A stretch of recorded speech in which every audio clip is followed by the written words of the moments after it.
Oyaoranya kora Ramogi Juang kino machiegni wantiere kae chenro mar Piny okinyi ma kawuono wasetimo nonro magazet wasekelo weche manyien koro sano wachako nono weche man kama wacho ni okinyi ma kawuono darango chal mar Kenya ka wago tarubin ni counties waduto okay yo machalo nade nyaka sani gik mage mantiere kata manyalo bedo ni wapuonjore mage bende manyalo bedo ni wasiemo ni mae ok dhi e yo makare kata weche mag siasa gik mage manitiere weche mag uchumi gi dongruok mage bende ma wanyalo bedo ni warango okinyi ma kawuono kochako sani sachiel nyaka ono msare nyinga Cleophas luo chenro mar Piny to antiere kae kod welo kapok akoni ni welo gi jok mage odiochieng' ma kono kwalose chal mar piny Kenya wada mana rango ni nyaka sani nyaka Ramogi Juang ni gik mage mwatimo tinyalo dweyo machalo nade en odiochieng' ma kawuono jok mane geno ni kawuono en chieng' yueyo oyo jidhi tich koro kiwuok idhi tich kikipenj ni nyalo neno Ramogi TV nade ka in kanye ka in e Facebook acha donje Facebook many Ramogi TV en achiel man gi tik mabulu achiel kende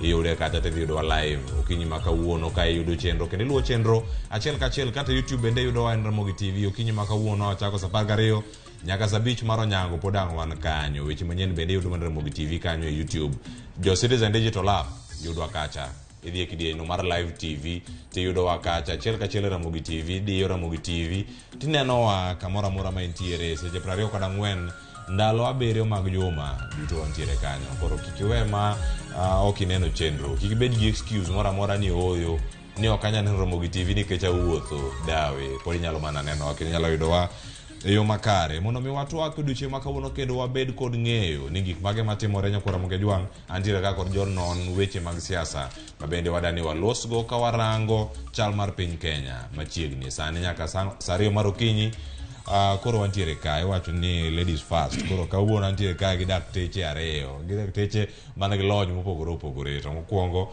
an gi daktari Agnes Salome Awuor machiegni erokamano ahinya Cleophas imiyo ga chance maber ahinya mondo wawuo gi jopiny amoso ni Ramogi duto osaure uru ichopo imore pod wanindo osaure uru wamor bire Ramogi station achiew maber nyathina ber ahinya daktari Maxwell Miyawa mabende wantiere go okinyi ma kawuono daktari machiegni erokamano Cleophas kumiwa opportunity mondo wawuo gi nyikwa Ramogi nyikwa Ramogi amoso uno yaore uru aya oyaore ahinya daktari Maxwell kacho daktari Agnes Mwango kinyi ma kawuono gik mathoth otimore weekend wasewinjo gigo ma otimore kanyo kae wacho ni Kalonzo Musyoka ne warwaki mondo mi ibiti kodwa to nitamori kiwacho da bedo e kweth machielo magero sirkal tesre mago weche mano neno kanyo kowuok kuom jatend piny Kenya mano William Ruto kanite gwenge makituyo diche manyoro kano medo mana lombo jodak makata gi dongruoge mopogore opogore kani winjo twak makamano kata ka report makamano bende mane olos kanyo kod Lydia Okeyo ka report makamano bende nitiere to report makamano ang' watemo range ni gik mage mana wacho kacha to mage ma nyalo bedo kacha ni wakwanyo e wi gigi duto to koro kata ka sani ka wanyalo mana winjo kata kane ochopo e nyasi mar goyo erokamano mano e county ma Kitui nyasi makamano mano timore chieng' manyoro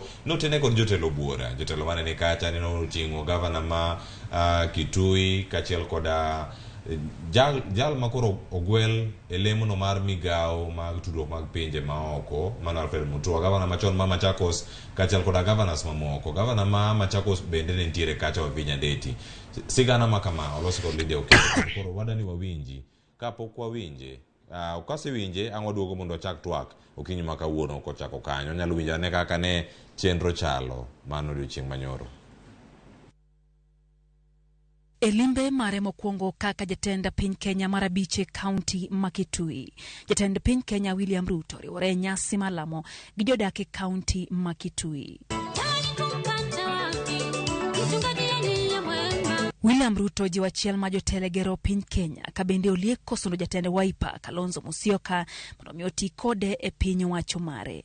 Niliwaambia wakati nilikuwa hapa kama mnakumbuka niliwaambia Mungu akinijalia niunde serikali nitatafuta ndugu yangu Steven nimshirikishe katika kuendesha hiyo serikali. Si namna hiyo? na mimi nataka nimjue. Mimi mwenyewe nimemtafuta huyo Steven, nimeketi chini na yeye, nikamwambia ndio hii serikali tuende pamoja. Ruto kwa Uganda jo Kenya mondo chulo suru kaka chiel kuom yore mag gero chumi ma pachuka ka bende okwayo jod bura mondo mi obi osir paro mobiro tere od bura, paro mogeto godo bero ngima jo Kenya. Lakini mimi nataka niwaulize nyinyi wa Kenya, munisaidie tu kitu moja, kila mtu alipe ushuru, kila mtu tu alipe tax, kwa sababu hii kazi yote haiwezi kufanyika bila ya pesa. Na pesa, hakuna mahali serikali inatoa pesa. Pesa inatoka kwa ushuru ambayo kila mwananchi analipa. Eseche maoro medo jimbore thoth counties ma pachuka, Ruto kwa attend counties mondo tika nyakla chokopi kendo kunyo yeuni mondo mi Uganda obed kod yot eweche mag pur. Nimetangaza ya kwamba tutajenga dam zile kubwa 100 katika taifa letu la Kenya.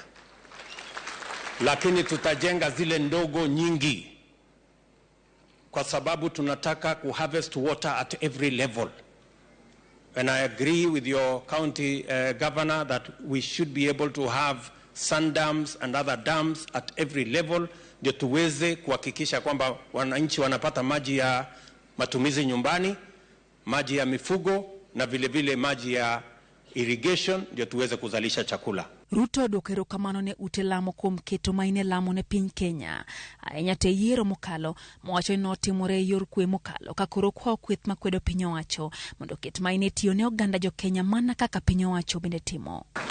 Wale wote tuliopata sasa nafasi ya kuchaguliwa kutoka MCA wa kutoka vyama yote, wabunge, magavana, maseneta, na mimi na ndugu yangu hapa Rigathi, sisi wote sasa na waomba tuungane ili tuwafanyie kazi hawa wananchi waliotupatia nafasi ya uongozi.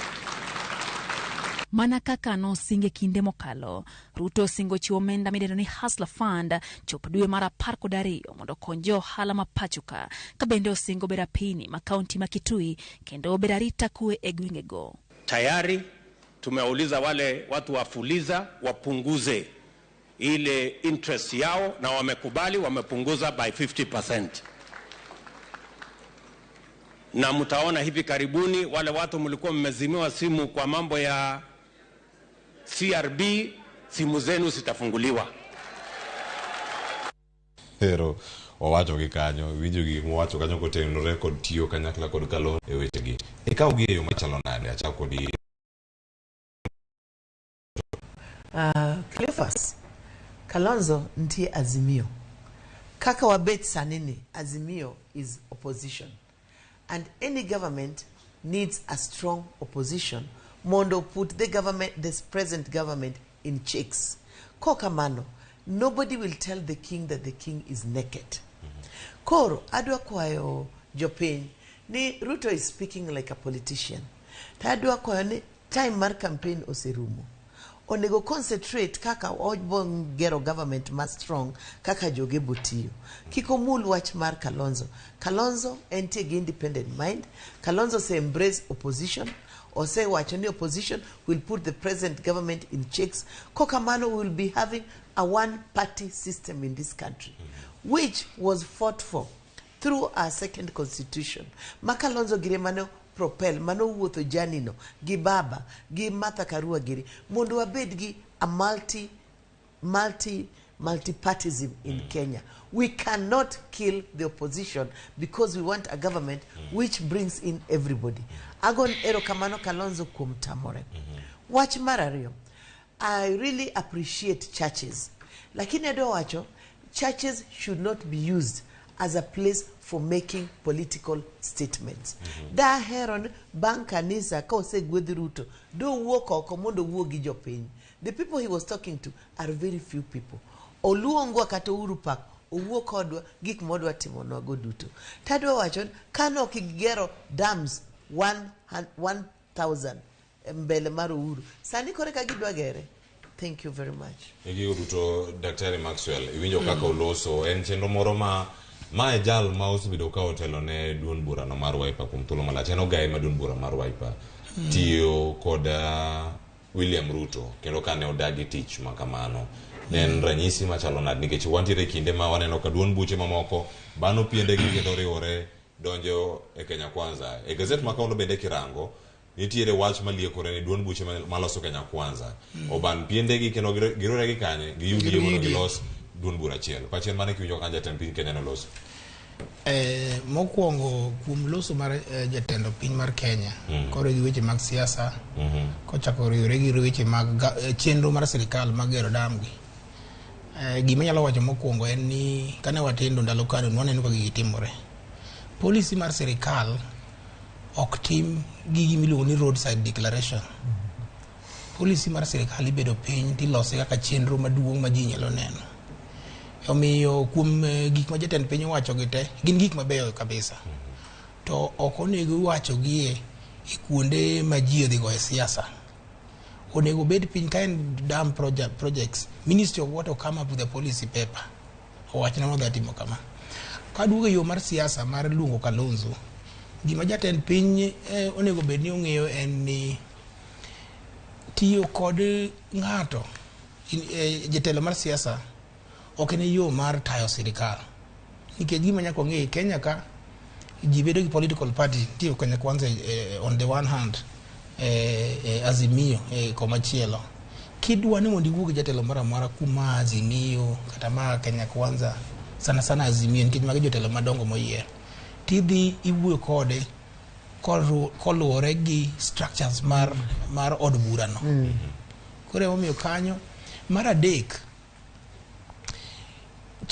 dongruok mar piny ok ochuno nyaka ibed gi jatend piny ma kama chielo mano paro morem mar kanu machon mano paro morem kabisa mar kanu machon ing'eyo gima timore Kenya waka ni dhier ng'eny ma ka ng'ato okawo telo to koro ni mondo lami kaka Nyasaye gima ji ok ong'eyo en ni e piny kae project mar sirikal en mar sirikal kata bed ni Kalonzo ni sirikal kata onge sirikal onego bed ni timo gimo onego bed ni gitimo e ukambani no Kalonzo koro libro konyo gi gang'o ok gidwar bofuasi koro miyo gima nyalo wacho en ni ka dipuonj ni sirikal nigi chenro moro amora gitime e yo modimbore adimba kik giwache political forum to be kik gitiyo kuom lombo ji ni koro jopiny jomodhier nyaka koro giluwa kuka wanyalo konyo gi mano paro morem e paro makamana aduogi kendo Dr. Agnes kimedo gi mano jotelo manoteno jatend piny Kenya pono mage moko manyalo bedo groomed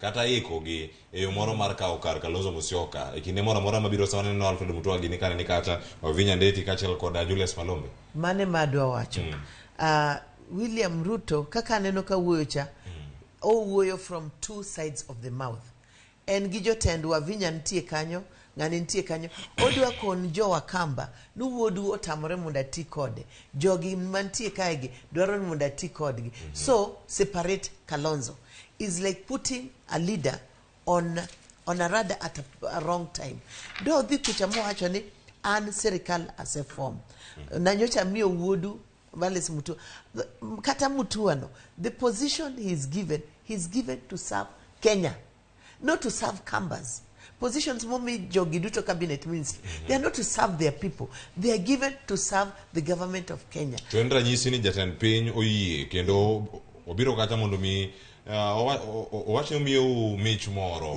owacho kata ni atiero jo Akamba ero koro miu kata ariyo nikech kirango kata Penina Malonza ni kata kirango machielo Alfred Mutua e gwenge ma Kaluo wan kata giludo walo kama chielo kirango gwenge ma imbo mar piny Kenya nitie mochung' ne migawo mathieth Wafula kirango kama chielo ben na Babu na Mwamba irango kata Musalia Mudavadi bi kore gwenge ma imbo masawa mar piny Kenya ka jogi duto nitie kuma giwuoke e aput ma giwuoke kata dhot ma giwuoke ka en tiende nango e kinde gi duto kata to kiye I want to clear that mane gi mokadwa I want to adwa wacho clearly anybody obedo chosen a government it doesn't matter kata no work El Molo tribe he is a Kenyan who is supposed to serve all Kenyans no oknikoro komi Eludo Walo nikoro joluo mikom Eludo Walo is not only for the Luos Eludo Walo is a technocrat is somebody who knows what he is doing komi tijino nikechonge gimonyalo timo that's what we need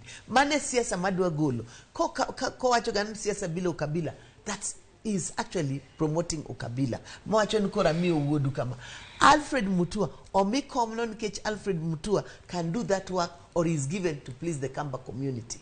Yeah, that's a wrong thing. And that's putting a very wrong precedent. Nikech kawuono ko kauja El Mola chiel kata ja Turkana chiel mosomo. And ja El Molo no both have Kenyans koso have El Molo tribe. So we should not be tribal in our appointments. We should onegwayer joma dwa tiyo Kenya, joma nyalo tiyo tijego, joma ntie gi nyadhi mar tiyo tijego, joma obedo spotted because they can do it. Okunukoro, we are pleasing a tribe. Elud is a Luo, he's a Kenyan. Before he's a Luo, he's a Kenyan. Yeah. Mano nyako bed mano ja Kenya kanya mokwongo pachiko tenore koda chenro gi duto mag kawo jotend migepe kata jogi migwelo sana ka giwuotho e gwenge mopogore opogore wana nyaka moko mapok ogwel kata moko mapok report igolo dichieng' makiny kapok ogol report maka mondo oyang ne dieri mage jok mopuodhi mondo bed jotend migepe kineno ka giwuotho kendo weche maka magi donjo singo mose mi dhoudi ka dhoudi mantiere e pacho kae en ang'o minyalo wacho wiye John Gidongo nondiko buk moro ni It is our turn to eat. To ndiko mar go buk mar John Gidongo no paronwa gik manotimore chon. Gima giparono chon en siasa machon. Ma wuok mano wuok e telo mar jatelo mano osenindo Daniel Toroitich Arap Moi. En ni siasa mbaya, maisha mbaya. Ni siasa ni emadhi ng'iyo kaka ji dak. To mano en miriambo. Anyalo miyo ranyisi kandalo mane Moi ne sirikal wan joluo ne wan kata gi ministers mathaч moko mone dhi kata mana ng'wen olo aringo gini otina nyango gini ne wan gi ministers mang'eny dong poru ne ka joluo pod waonge pi e thuchewa koso wan gi pi ndi ndalo moko kata kane judiciary kane ng'ie ndalo mane court of appeal ne court maduong' mogik e Kenya ka kuom judges mane dhi mana biriyo inyalo ne seche moko auchiel ne gin joluo osekonyo jowanade koro miyo paro masani mar Kenya ni nyaka walu mana ng'ato nyaka unang' mana sienda ng'ato ni kendo yudo ni jatelo biro e pinyu to iwacho nu ni asetemo manyo ng'ato ni otamore biro ni koro udhi bede sirikal udhi bede e pingo sirikal ke biro chamo oken siasa maber ahinya sirikal oyier sirikal de jite kata ne bed mana ni cabinet minister andalo moko ne an South Africa to osipna moro da poka romogo embe nen ngama olony matin e weche mag siasa mag Africa to penja ni to Kenya ukanyo unu loko president pile ka pile nikech wasebedo gi Kibaki obedo go Uhuru sani koro wan gi Ruto to ka chon ne wan gi Moi to gin Cameroon Paul Biya osebedo kaja higni wadhi mana 40 to angise ni amaro ni digeni be opogore nikech iyudo ni kum president moseloko te oseamane dhoudi ariyo kende to ngisa ni it's not a problem. Why is that a problem? As long as it's government policies to margi cha iyudo ni president en odak Ufaransa to nyathine ma wuode ema tayo piny to gima konyo jopiny be onge marwa moselokore mang'eny be gima osekonyo wago malong'o onge kata mana central ka kidhiye ibo iyudo ni nitie jopod nigi mineme tiendegi marach kidhi Baringo iyudo ni nitie jopod riyo kech bas koro miyo siasa marwa ni odi uonge sirikal ok bi konyo ng'ato jopiny ng'ato loko ande gik ma sirikal onego kaka kero ne GP e gwenge ok ochuno ni Kalonzo nyaka lu bang' Ruto dhi yweyo Hyacinth mandiere Lake Victoria ok ochuno Raila be nyaka bed president county government nigi pesa amane gima nyalo wacho gik mane ma inyalo tim wacho kanyo oganda koro nyaka tim gimoro ma opogore mondo mi ngima odhi nyime Dr. Agnes adwa wacho ni ayie gi Maxwell kaka Maxwell wacho no we don't have to be in the government of the day for development to happen every government mokelt government onego kony jopiny koro gima adwa wacho ni counties mas Siaya Homa Bay Kisii Nyamira Migori gi Kisumu we have governments those are the local governments kaka United States we have states the states are independent governors mekwa on many mondo gilos thuchewa jopiny joluo kik bed piny koro warito walo mondo walo konyo walo is not going to help anybody he's going to work for all Kenyans wati gi lwetwa wachak yao pachwa. Ntie a lot of economic things we can do in lecture. Wa penje nyathiwa. Lecture timango. Parien wantie gi lake ma nam rech woke nam to rechi kelo thika. Why can those counties think about having a fish place in Kisumu? Marech go nyalo a Kisumu airport, milongoni international airport cha. To gigodhi kaka Dubai, dip pinjete. That airport should be made to be an economic zone for the whole of Nyanza and beyond. Egine adwa kwa transport minister midwa ketni. Omanye kaka cargos can come to Kisumu. Don't you know any international airport? International airport maunge cargos, maunge international flights. How? Watch machelo makoro Mikelo kanyo. Lera ninyi kwa Ramogi juang. Enango ma rach gigolo rech enam lolwe titero theka. Kose enango ma rach kai golo rech theka titero nam lolwe. Enigi mane matimore gole kitere chiro theka kajo theka mo yenyewe. Ok ginyewe nyewa koso nyaka use mana oke koka okeli yuto. Ado wachonia. Gole enam titere thika, meaning the workforce there. Jomondik thika cha donge nyalo ndik Kisumu. To adwaro nyithindwa teach. Make employment possible by having it there. Tangomi me igole enam Nyanza kitere komoro, and these are products from our zone. It should benefit the people there before it benefits people from other parts. Kajo kumani kata poko yudo yuto. Daktari Maxwell onego tele yo machalo na nikech gigi duto mantiere kata ka wacho ni telo mag jogo ma koro sani kelo sirkal tesre. Ng'ato nyalo wacho ni dongruok biro kaluwore gi kama intiere, koso dongruok ni to en ratiro mari kaka jakenya mondo mi yude kata ka ok orangi ni intiere kweth mane mara sirkal. Iketo sirkal tesre kata ka ponono intiere sirkal kacha eko kiyuda olemo machalo kamano. Mana dier dongruok ratiro jopiny nigi ratiro mar dongruok kata gine sirkal kata gionge sirkal. To jopiny iwacho ni seche ma in gi ratiro ni to in gi chik monego iluongo ni right also create duties. True. Jopinywa an gima nyalo wacho ni bedo ni kembe oger kuonde mopogore kaka mopogore kaka mag rech ok en onyalo bedo gima rach, onyalo bedo gima ber, lakini gik moko kaka face processing, manufacturing, mano first of all gin individual enterprise. You know, wan gi kembe maloso kibrit Kisumu kanyo, maloso nyaka mkati. To magi kembe mag ji achung' kenda. Ndie gik moko ma sirkal nyalo timo, sirkal nyalo biro mana gi chike kaluwore manyalo konyo jopiny. Lakini gimoro kaka koro factories wa make kaka manyalo bedo kaka mar michele kata mar rech, mano individual enterprise. Onego bed ng'ato kuomwa gi ng'ato wuok ng'atno boko chunya kama na Nyanza wakacha. O kata kamoro kata ka en mindi moro kata ka en ja international community moro to chako factory kanyo. Koro chike mabeyo mabiro konyo. Gima nyaka koro wang'e ni sani chike mabiro govern kaka factory ng'ato set up kata kidhi industrial kata kiti kambini moro mar loso chuma. County government ema biro konye. Ndiye gima sirkal maduong' nyalo timo. Kikata king'iyo katiba ntiere tije mag sirkal maduong'. Lakini gima joluo nyaka wang'e wawere uru gi siasa mag mifwadhi. Siasa mag mifwadhi mag luwo jomoko. Niyo nyaka wang' waluw mana sirkal. Nitie gik ma wanyalo timo. Koro miyo kaka county government maro masani anyang' nyong'o tayo. Onego bed ni giwuok oko to gidhi to gimanyo investors. Magiwacho ni kuom higni mang'eny ogandawa osebedo jomodhier. To wan gi opportunities. Kidhi e pinje mamoko kaka kidhi Toronto be ni mana gi artificial beach molos alosa gi lwet dhano. Ok mana natural ka Mombasa. To ndalo machieng' rieny ji ni kanyo kabisa kendo giloko wala kabisa. To individual enterprise dhi beto togo mana tie bath nam ka. Tifili tiketo private beach. Mano sirkal ok nyaka konyi. Idhi diwuoyo county government to give license to gi lease kata prolobno for some time. Tibiro duoko.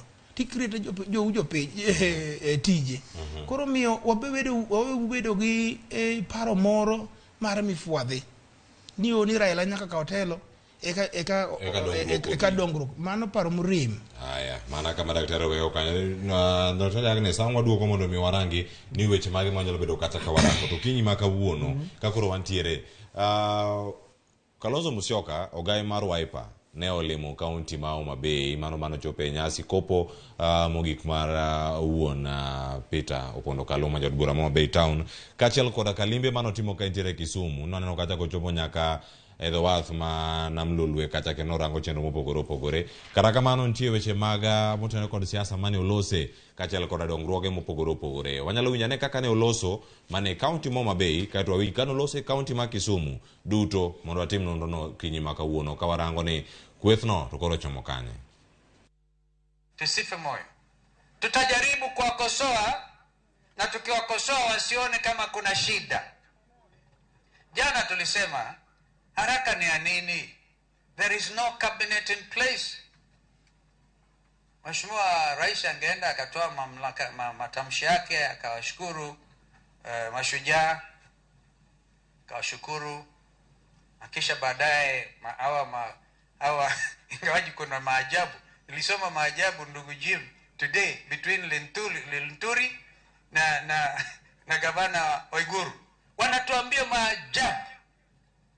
Na bado wanataka wawe clear. Hata kama wananunua 50 hiyo tubaki 100. Tutaenda vita ya kukomboa Kenya hiyo na watu askari hawa 100 will declare each one of them buffalo soldiers and there will be equity and justice in this country. Mheshimiwa Ruto, wewe ushapata kiti sasa. Maneno ya kutuambia ati mimi ni mtu ametoka kwa baba ambaye hajulikani, hiyo imekwisha wakati wa kampeni. Wakati wa kutupea manifesto hiyo imeisha. Sasa sisi tunataka kazi ifanywe. Tuwakudre uru jo Kenyana. Nge uru lugeni ni me Kenya ka oluoro wa. Luoro magiluoro wago, iluoro wa nikech riwruok marwa. Riwruok eteko. Wacho ni kobiro kaka jatelo mar piny, to wan kaka jotelo moyier nyaka miwa notice mondo wabedi. Mar ariyo, wabro kobiro kaka sani awinjo no bro duogo wantie. Wabro rwako dongruok. To mbaka mar siasa ananya wangayo karomo go gi ng'ama chielo. Nikech wan jatendwa mar siasa en Raila Molongawa Odinga. When you have the judiciary compromise and you have the parliament compromise or bought, because some of our colleagues unfortunately accept to be bought with money. Imagine Kenyans, we steal from each other, we oppress each other, and we want to assume that tomorrow is going to be business as usual. This country needs deliverance. And now the church, please, let us regain our national conscience. The signs are showing that we are going to have more suffering, where you have a government which does not believe in subsidizing the poor. It does not believe in subsidizing those who cannot have a square meal.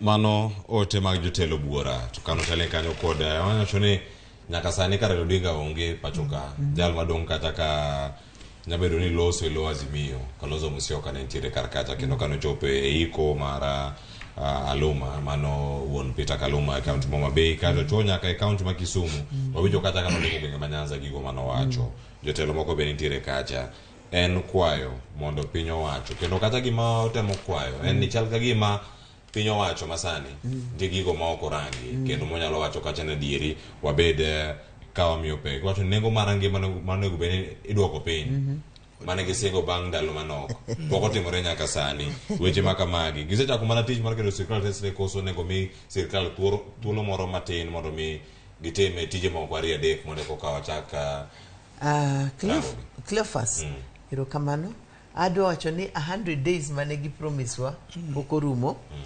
lakini gima dwa wacho ni serikal modonjo gi the opposition has to politics but serikal sani onego ti gik ma politics ne akiana ngo akono ngo awacha ngo should not be there.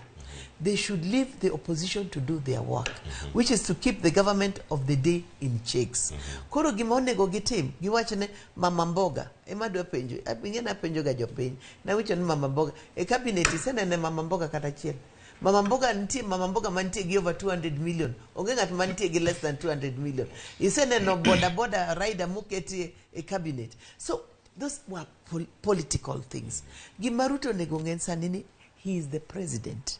He is in government.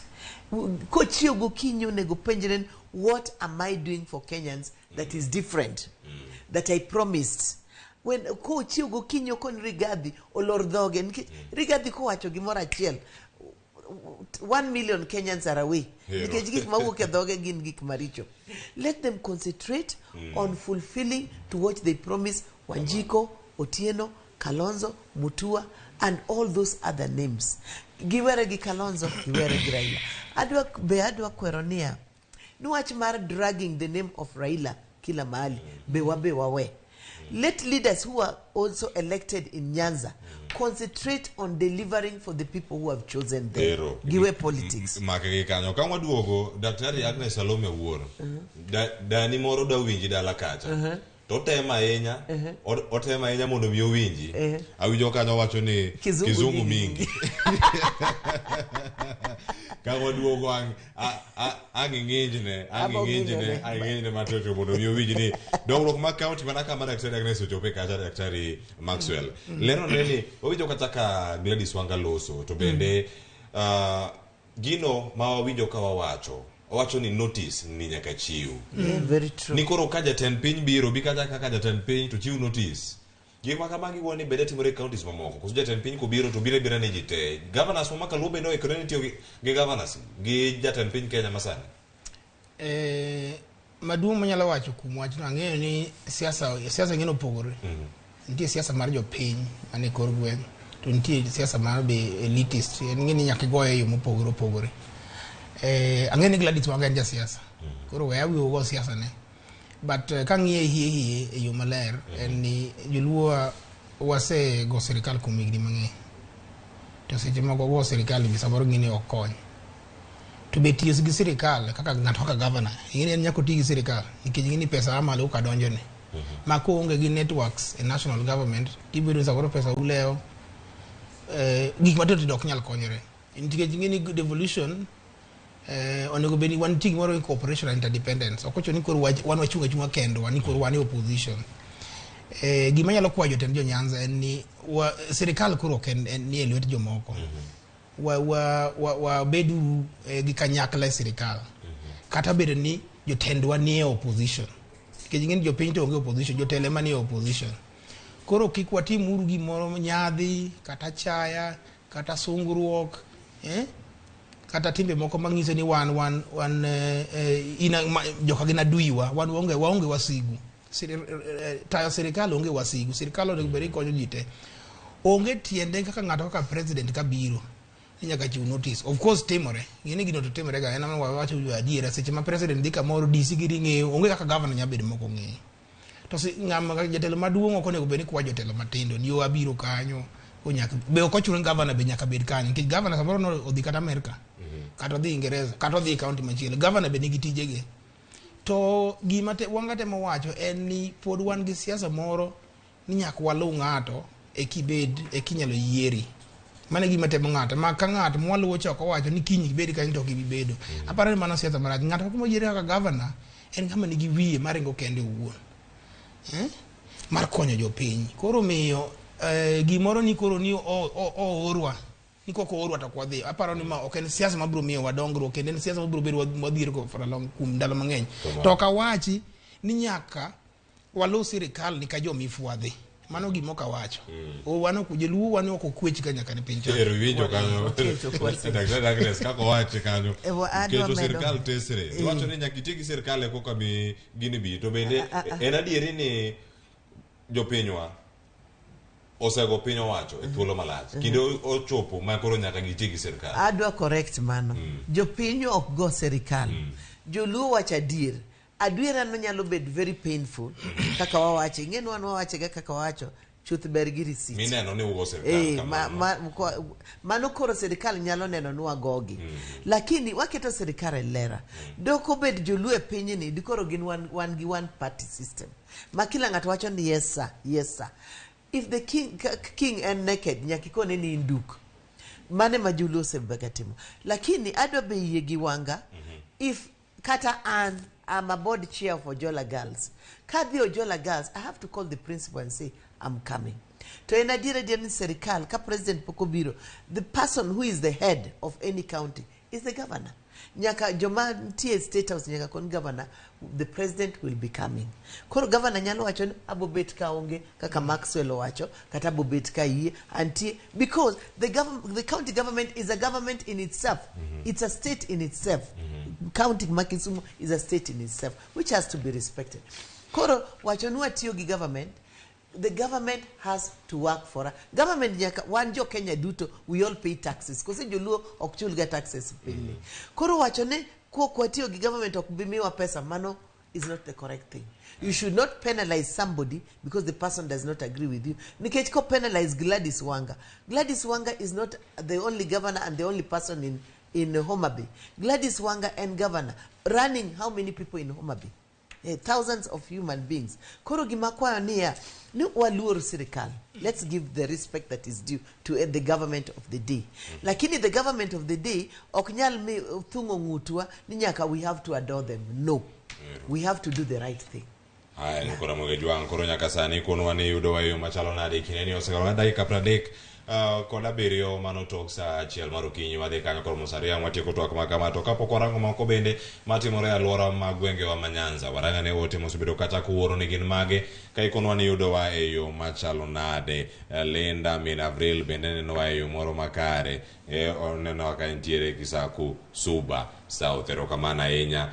Mtongwe Mombasa antiere chenro mano Josephat Karanja bende oyudo wa ka entiere Mtongwe erokamana ahinya. Oloch Polaudi Kenya en mana siasa 24/7 wantiere kai kudu neno achiel kachiel kentiere Kiembeni. Ameri Fundi Tosha wacho ni utawala nkodu kaka pile wacho ni dako kos chenro makama. Eric Okeo Kizito ni giote moro marabora kae ko wacho kanyo ni Ruto enja siasa wacho ni mani duto leko mana kaka weje siasa to koro ma wacho ni tokiero ma 2017 jatend piny Kenya masani William Ruto nochako wuodhe mag siasa mabende nomiyo jatend piny Kenya Uhuru Kenyatta ne otise gi nying mar Tangatanga. Wacho kanyo ni siasa makamano ema Ruto ochako. Oganda nyalo paro ni no wuotho kodwoko erokamano ni jolut ombulu to ok en kamano. Ruto osechako mana wuoth mar 2027. Wajo makamanya bedo ni radieri kaka urange unturo ka uwinjo ma ote manga maneno chenro ebo golo pache kotenore kod chenro makamanya nyalo bedo osechako mana wuoth.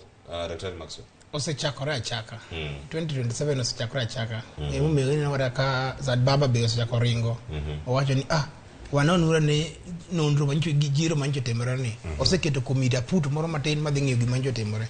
Kalonzo be uneno ka swedo ngeni chon nje Kalonzo kuwuothi chon nje kuwuothi sana sa kuwuothi Nyanza dhi kuonde mopogore 2027 osechakore achaka ma en chal mar Kenya mar siasa ma Kenya mapile jo Kenya go siasa pile ka pile begi ma ji wacho pile ka pile pinje ma oko jomoko ji wacho ka weather un ka uno pinje chiwo nare to weather ma ji pogore to be king'iyo kata e od fwambo kod keyo iro samoro gi wacho mana weche mag ohala mag business ka uno stock market ne chalo nade. Kenya ka en siasa pile ka pile gima nyalo wacho ni Baba osegolo koke, Kalonzo osegolo koke, Ruto osemana chako imomiyo kata kineno kabile ka kolose ido ni hasla onge ye kata chiel yok mana ni man joma kuonde mangiso ni sigingi siro madhi make kocha kochung 2027 osechakore achaka osechakore komono mar governor yujo kawanga bende no loso kar kacha osechako mana 2027 kinyango dhi tamare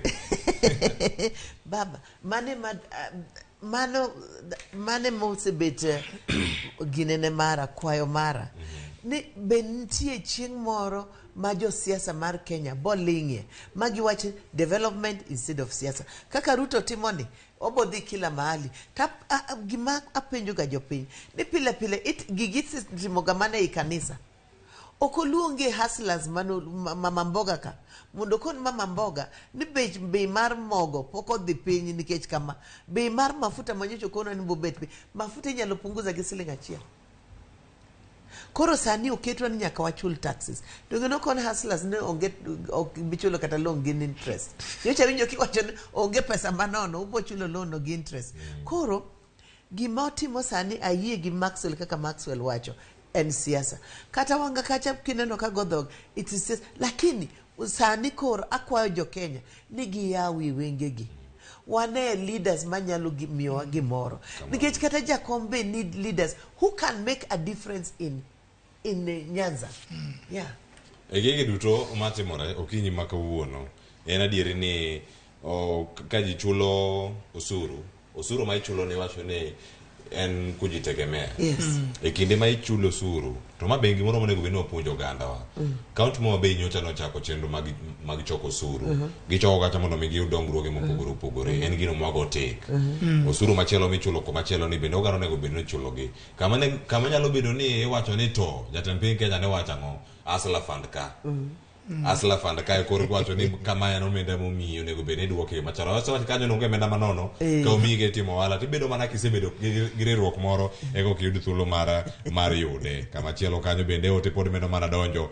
Professor Ndwati mano mawuok Migori County kwa high school mano KWA koso kwa aya wawegi kanyo wacho ni chiyo yo makare Cleo wacho ni Ruto temo mana lua Kalonzo to kill multi-party democracy in this nation. Wacho kanyo ni Kalonzo nyaka koro kony demokrasia ka ochung' kar kende gi pache. Ruto obedo kacha kaka jatelo kendo mano pache kentiere kwa high school ero kamana nyako mote mari mabendi yoro sandi nyakwara ndiko junior wacho ni aero twaka ahinya wacho ni machuan worth listening to ero kamana jo wacho ni luwo chenro achiel kachiel kuma ne yudo waka intiere gwenge mage nyakwara mongo jong wantiere ka kendo koro nitiere campaign masani nyabedo ni jok moko osebedo ka chako jod bura mathoth ka nyaka sani koro wuok oko mar konyo. Wacho ni campaign masani oganda moko osebedo ka bayo dhogi e yo moro marach manyalo bedo ni giloso marach wi Raila Odinga.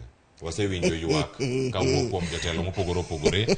Okinyi makawuono ne wakele weche manyien okinyi makawuono bende koro kata ka wanyalo thuolo moro mana mondo mi wawinji jotelo maga kweth siasa mar Azimio mano kane giloso ka giwacho kanyo jogo ma loso marach ewi Raila Odinga giwacho kanyo Raila Odinga ema pod jatendgi kendo mane pod gibiro winjo wawinjo ne kaka giloso ka to kawo pat jolony mano go studio kinyi makawuono.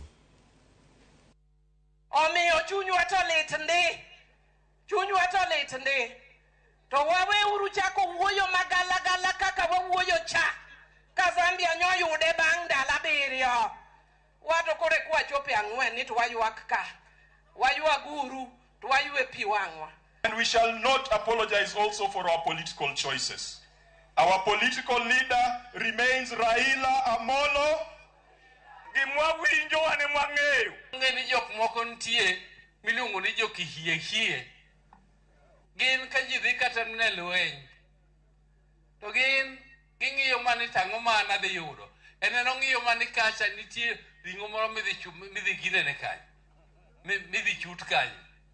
To konena nena ka lweny kata dwa lengo uwe matin ni Dere kuro sedhi oringo. Jowadi makari don rigo ni ng'ane rach. Kia ng'ane rach. Wadog wakudre uru jodalawa wakudre uru mondo wane ka koro wadhi. Kenda ng'eni jotendo gibiro ng'iso wa yo maler kama waluok wadhiye.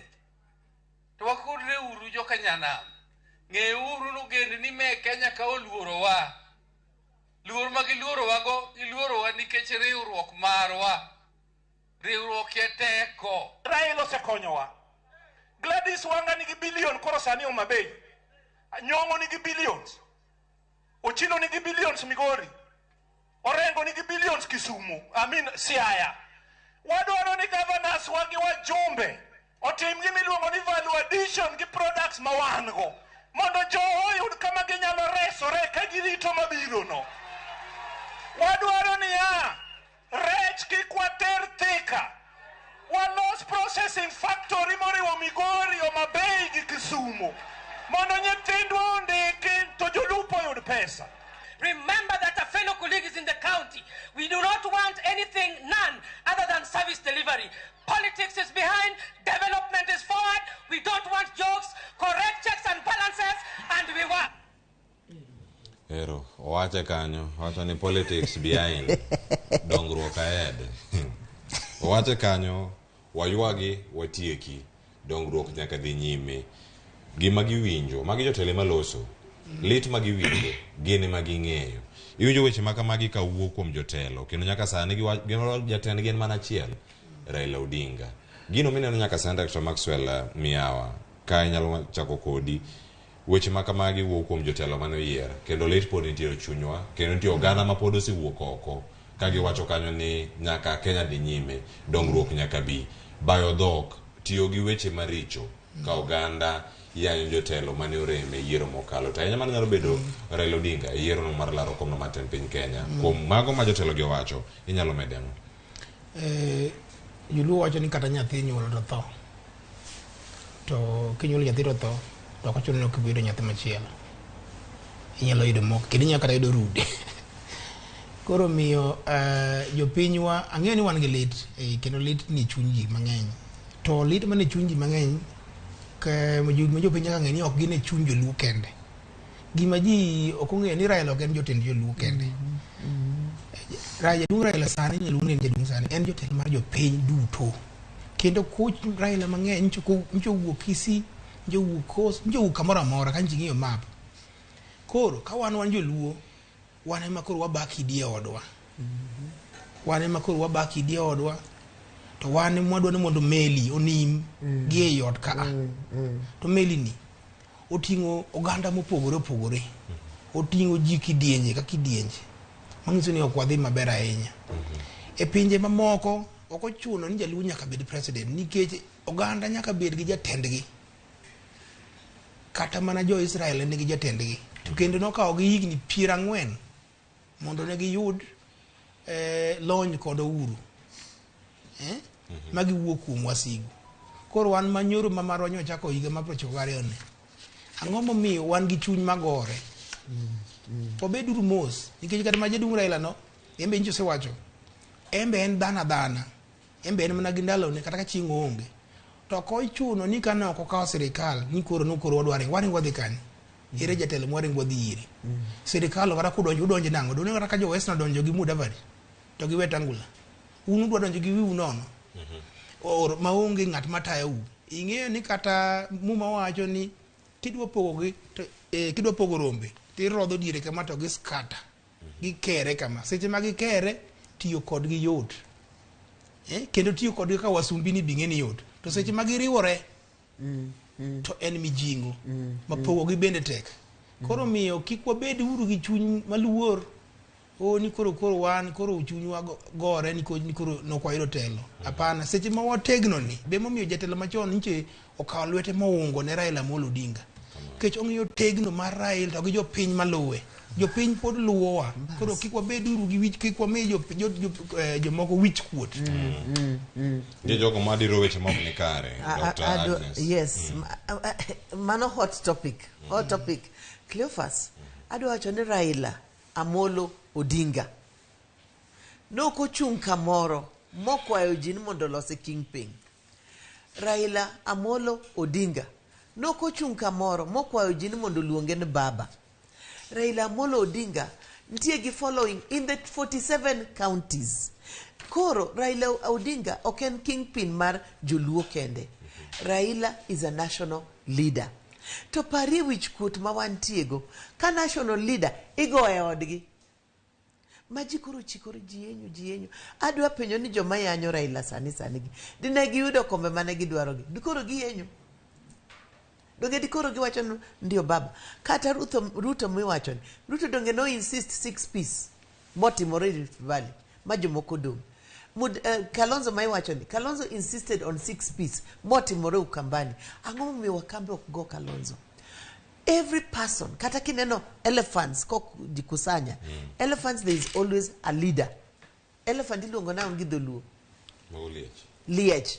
Liech ntiega gi leader maluogi. Kata kidhie termites iluongo ni biye. Biye ntie gi mother biye. Ma biye duto luo. Kich bende ntie kich maji luo. Koro kichwa wan jo Kenya iluongo ni Raila Amolo Odinga. Ang'o miyo Raila kodhi kos ji ywak. Lit mane otimore. Antie gi nyathi moro ma Mkamba. Ma neighbor mara. Nyocho bire oda mukona. Haki mami. Shosho. Giluonga ni Shosho. Nikech an dan gi. Shosho. Baba hakupata kiti. Ma nyathi ma 9 years old. No ywak mapi wang'o chwer. Lit pod wantiego. Ingen guoko go maber ok ywak.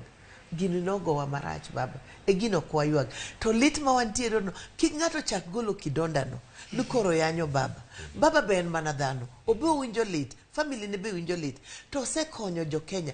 Baba is not a Luo leader. Baba is a national leader. To jomago baba gi akwayo gi ni ka gidwaro gibe gilosa party gizgo kose Maxwell. Gilosa parties go Raila kota mongato kilos party mondo ji odonjie party moko no chakala kaka Kalausi. Ake kuma Kalausi go no lalie. Koro ngato chak mare mondo bed national leader kaka Raila Amolo Odinga. Let him invest without abuses. Wabed gi luor gi respect.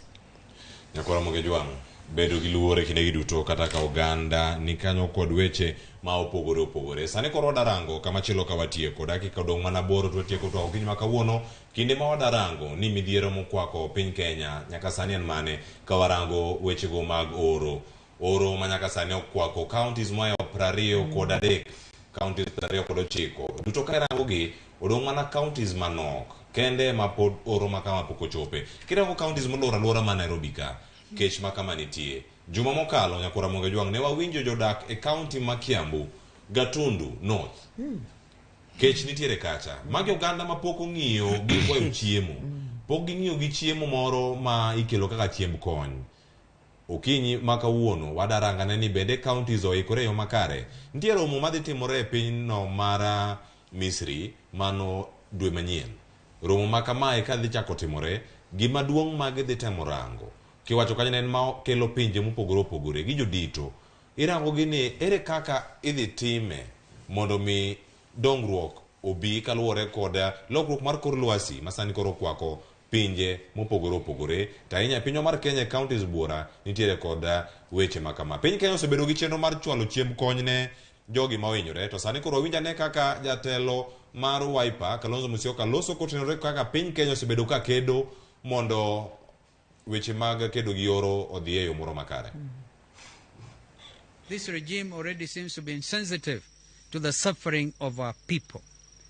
Kwa hivyo mimi nawasihi tu Wakenya, ingawaje tuko na uvumilivu wa hali ya juu, tusife moyo. Hasa wakati kama huu tunatarajia Mungu atujalie tupate mvua ya msimu, tupande vyakula vyetu, lakini tusipande vya GMO tafadhali. Ukipanda GMO basi umekwisha. Now you'll not be able to replicate even your seeds. We have to stand for what is in the best interest of us, the current generation, and the future generations of Kenyans. We will do so fearlessly, but with due regard to the rights we have under our Constitution. As Azimio la Umoja One Kenya, we are putting our house in order, absolutely in order, to be a working, relevant, official position. May God bless our country once again. The President has just to be patient. Yesterday was his first public engagement on a national day. He didn't have to take that route, where he opens himself to the kind of criticism that all of us are able to articulate today. Waduto nawinjo kaka jatend piny Kenya William Ruto noloso chieng' no ma mashujaa. Okenge ma oketo mag rango ni adieri okedo koda oro makoro kwako piny Kenya e counties buora. Wacho ni jalupne mano Rigathi Gachagua makoro ochung' ne chenro mag rango ni loso kod counties mopogore kata koda tudruok kodgi mano ni kech kachiel koda oro makoro kwako gwenge go inyalo ne kaka inyalo res jodak e counties makamagi. Daktari Maxwell Miyawa, chenro gi duto en mag rango. En tich ma itimo nikech en adieri, kech marago osewacho nyaka county ma Kiambu ka. Gin jogo moseng'eyo ka golo chai, jogi pidho bando, jogi pidho kahawa, jogi pidho gik mopogore nikech gin e got kacha. Sani koro kech omonjo nyaka e got kanyo. Kech ni kodonjo Nairobi ka, ji dhi timo ang'o? To bende ka irango kata gwenge mamoko ma Kaluo bende, county ma Migori, Nyatike nitiere oro kendo kech nitiere alwora ma kamano. Inyalo timo ang'o mopogore gi telo mag counties mondo resgi? Telo mag counties o gi telo mag sirkal maduong'. Kamano. Kech en ga gima timore, osebedo kotimore e piny ka kuom higni mang'eny. To maduong' mokwongo kech timore, indictment or gima gino nyiso en ni sirkal otiyo morem kamoro or ok otiyo maber kamoro. Emomiyo kineno ka national government koro oketo komiti moro mariga iga shago motelo ne ka gidhi wach mar kech ni but an hie gi manyalo wacho kanyo en ni mano is a knee what kisungu maluongo ni knee jerk response ok wanyal deal gi disasters e yo machalo kamano onego bed ni sirikal bedo gi chenro molony kendo chenro mopangi maber kaka chon iyudo ni ne wan gimoro national grain reservoir manyalo konyo ji program kaka makoro jatelo maduong' wacho Ruto wacho ni odhi chako gero dams mano program maber kabisa mano gima inyalo tim maduong' manyalo deal gi weche mag iyudo kaka koro dhok tho Turkana diegri tho pith rumo to gima nyalo wacho ni kadiponi sirikal wacho adiera kendo ginyalo singo dhoggi ni gidwa deal gi kech mawuok machamo jopiny bang' higni kata madek ogo higa ka higa to wang' ni pesa mowuok e sirikal kigero go dam kik ng'ato kwal ka pesa owuok bilion 60 ging'iso ni 60 manyo dong' ni nyoko nyiewo tissue paper kata nyiewo tiles ging'iso ni pesa ni otiya an mane gima nyalo wacho maduong' kik giwuondwa nikech iyudo ni sirikal kaka koro ji thoni gidhi gol kata mana bilion moko kata na 10 to ng'eny pesa ni dhi mana kocha moko dhi ni nikech ng'iyo ne ng'ato chiemo kaka koro dhano tho adier dhano tho adimbe ginyalo neno ng'iyo ne ng'ato chiemo imiyo ng'ato gorogoro ariyo odhi chame ndalo adi mano be idil gi drought kuwacho cha adiera koro miyo wabed gi comprehensive program magiketi gimiluongo ni infrastructure Turkana dala tuche wa mag Nyanza mag pi to kod mag pur example munya tiyo go maduong' en kaka Oloch Kimira mantie iko chiacha lakini jopiny be ok joma tiyo matek iyudo ni project machalo kama jokelnu to be koro ne oninda ndakanye dhoke mamodhe michele manego be ni pidho onge nyanya manego ni pidho onge koro mera sirikal nyalo mana konyo lakini jopiny be nyaka ti matek ni project ma sirikal omiugo umbuti kode maber kik we sirikal onind kik we puothe onind mel jiluongo onindo mel puodho ndo gi buya Cleophas adamana medo ni Kenya kaka Kenyans most of our politicians gin reactors we don't act so the disaster management program in this country onego ket kamoro on the top line okwanyal gabet no deal with the disasters we should find out how to mitigate disaster to mitigating disaster en kaka gima Dr. Maxwell wacho wan gi pi mar Lake Victoria cha kwa keto nwa timo irrigation onge ngat manyalo Nyanza can be a bread basket in this nation kwa keto ni picture wa reserve the rain water for drinking purposes wanyalo bet gi a lot of water that we can even sell. Look at Egypt, look at Israel. These are semi-arid nations. Isi nyoni kech chamo jo Israel. To pimagi tiyo gondo nga Lake Victoria Marwan. Kadhi Nile. To dhingi. So how can we, to Josega bet kitero Israel, Jose bet kitero Egypt, mondo gilan from what do they do? What do they do? Look at Lake Turkana. They have a lake there, yet the animals are dying because of lack of water. Pesa manigo logane iloso dams kaka wacho. The first thing that Ruto has to deal with is corruption inside his own government. And then the counties also corruption. Nikech ka pesa biro to ngato dhigero go ot, ngato dhig timo go biashara ne. Ongen gimotimo njo pinyno beletni and he will pay at the end of the day. Yeah. Nothing is for free. Kora kwa jo piny kaka Maxwell wacho. Joluo be kikwarit ningen joluo kwech. Oksech lakini wakwecho. We should not be waiting to be given. We should be hard working. Gimopuonjwa nyaka wane. Gimaber ni Nyanza kechoka gijia. Nyaka mae gempo kaneno kaji kechikayoji. Lakini also planting trees. Anapidhoga yen 100 every year. I have a forest in my home. I tell people I have a forest. Koro pidho yen no. To gimadwa kwa kata ane station ka. Adoka we have investors. I have investors. Who can help Nyanza people? Let's bring those investors down to Nyanza. You can get my number. If you have any governor who calls, I can help them.